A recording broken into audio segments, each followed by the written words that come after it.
Katika changamoto moja kubwa wanaokutana nao wafanyabiashara wengi na baadhi ya kampuni hizi ndogo, unakuta kule ofisini ameajiri mtu kapewa na shangazi yake. Shangazi kakwambia bwana, muajiri huyu kijana yuko nyumbani, mpeleke, unamweka ofisini kwako au unamweka dukani kwako, anakusaidia kufanya mauzo.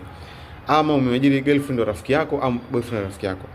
Matokeo yake ule boyfriend ama ule mtoto aliyetoa na shangazi yako afanyi kazi kwa bidii dukani, anakuja ofisini muda anaotaka yeye, anaingia muda anaotaka, anagombeza wateja, aongei na wateja vizuri, ahudumii vizuri. Sasa nini matokeo yake? Matokeo ni kwamba anaua ile biashara yako. Wewe unabaki kulalamika tu, huyu mtoto atafanya vizuri, na huwezi kumfukuza. Kwa nini huwezi kumfukuza? Kwa sababu unamuonea aibu ile shangazi yako au rafiki yako. Jioni mnakutana kupiga story, unaona kumwambia bwana, mama kumfukuza girlfriend wako bwana, afanye kazi, unamuonea aibu. Sasa nini cha kufanya? Usiajiri mtu ambaye huwezi kumfukuza. Mwajiri mtu ambaye unaweza kumfukuza.